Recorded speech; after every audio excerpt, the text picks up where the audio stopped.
Azareye'h Thomas, IG, Azareye'h, Twitter, Azareye'h Thomas. All right, talk to us about the type of football player that Azareye'h Thomas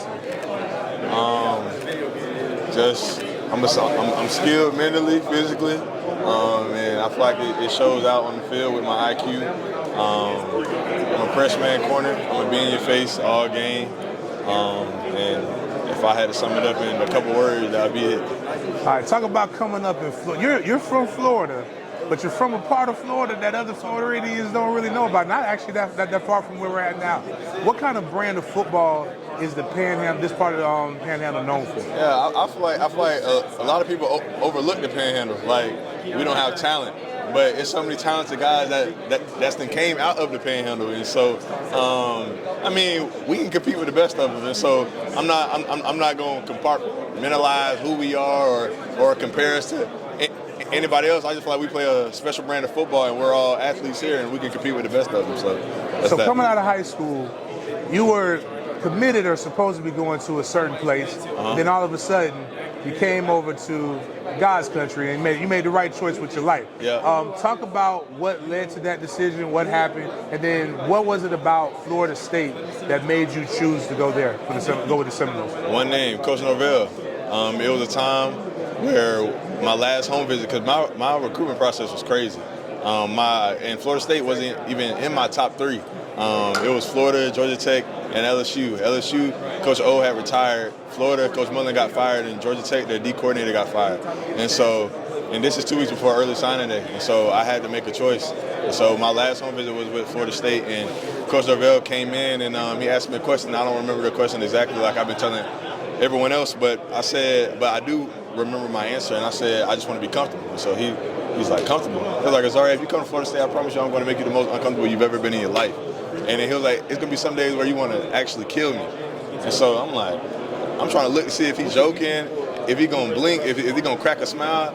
Didn't do any of it. And I looked over to my mama like, yeah, this is the place where I want to be. And not only just because he said that, it was different. Like, everybody else was trying to sell me dreams. Everyone else was trying to make these empty promises and stuff like that. And I'm gonna work for everything I got because that's how my mama raised me. And so I don't want you to tell me anything. I just want, when I get there, just show me. And I don't need any promises. I don't need any comfort talk. And a lot of guys were telling me what I wanted to hear and not what I needed to hear.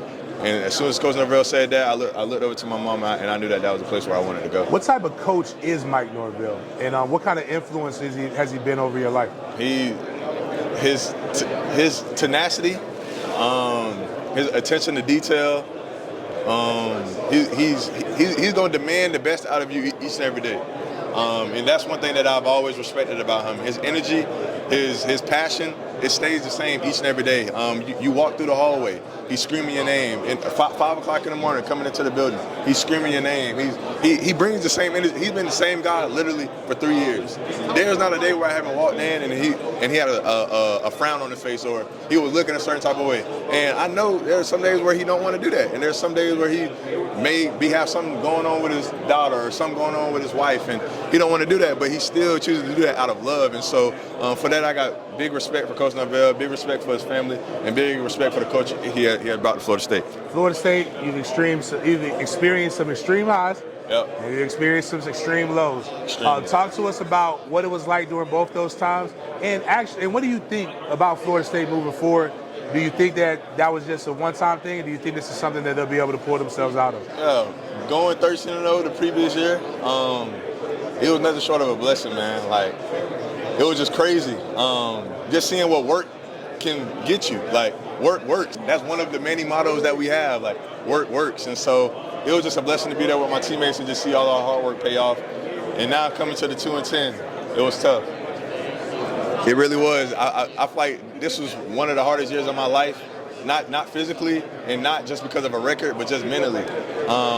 Like everyone knows, like I'm a big follower of Christ. I'm a servant before anything else, and so my flesh side of my nature wanted to just focus on myself. Like, okay, all right, we losing. I'm gonna focus on myself. But the servant in me couldn't do that. I couldn't give up on my teammates. I couldn't throw in the towel, and so it was tough, man. But I would call this season nothing short of a blessing as well, because even though physically, it didn't look well, but it was something inside of me was growing. Something inside of me was transforming. And so I just can't thank the Lord Jesus Christ for bringing me here now, and I'm here now. And what's in the past is in the past, and I can't dwell on that. All I can do is learn from it and get better from it. As a vet that's leaving and going toward achieving their dreams, what can you tell the fan base to look forward to, those guys that you left back?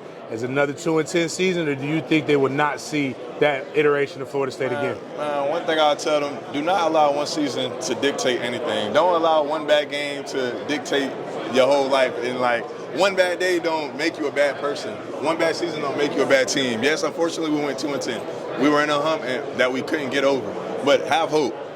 Because them guys will go to work, and I know the type of coach Norvell is, and I know the type of players that I played with. And what we displayed last season wasn't us. And so if I had to say anything, that's what I would say to them. Have hope, because things are changing, and it will change. So you will be one of the more memorable guys out of DBU, Florida State. A huge tradition. Yes, I would ask what corners playing you will resemble your game for, but because there have been so many DBs from DBU, what corners from out of Florida State history would you compare yourself to or pattern your game after? I got one, but he'll probably punch me when I see him in the combine, but I want to see what you say. Most definitely. But I wouldn't say compare my game to, because I play my own game. This person I'm going to say is him, and I'm me. But I would say Jalen Ramsey. It's something that I try to pattern my game after. Just his mentality, his approach to the game, his swagger. It moves mountains. And a lot of guys, I feel like, overlook confidence. Because playing DB, you got to be confident. You have to. And so he's just the epitome of that. And so that's just one guy that I would and I have been patterning my game after, most definitely. NFL draft coming up. What does an NFL fan base, whatever team you get drafted to, I'm sure you're going to be grateful for, but what are they getting out of Azareye'h Thomas? Man, a lot of guys will say they're getting a dog, or they getting this, or they're getting that. But that's just the physical. We're all talented, we're all gifted, and we wouldn't be here if we weren't.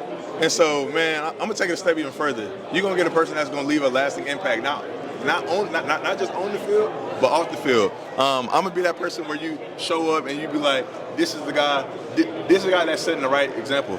And wherever I go, whatever team chooses me and drafts me, believe that they will get a guy that will leave a lasting impact on people's lives, and I will change lives, and I will change the way people think by the way that I live. And so if it was one thing, I'd say that.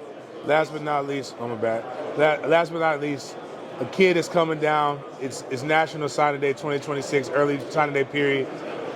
You got to give him advice. Why Florida State? Why Florida State?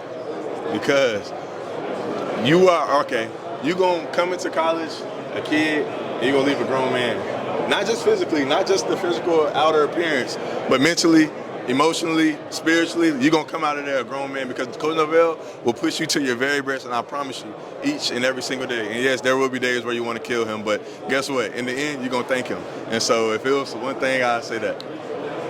AZ, you represented by Athletes First, David Mogeta, arguably the best agent in the game. Yes, sir. Talk about why you chose with Athletes First, and what do you see in that agency that's going to move your career forward? Man, I went with it because I went with a group of guys that I feel like going to push to that's going to push me to my best, and that's going to fight for me when it comes to contract. Because me, I'm thinking long term. And so I'm not thinking about what you're going to tell me right now, what you're going to give me, what you're going to do for me.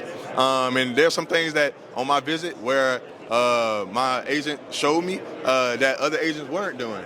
And so I feel like just thinking long term, I will be able to set myself up and my family to not have to worry for the rest of my life. And I have a plan, but as you know, I'm a follower of Christ. So if that doesn't align with His will, then it doesn't align with His will. But if it does, I know that I will be able to set my family up for life.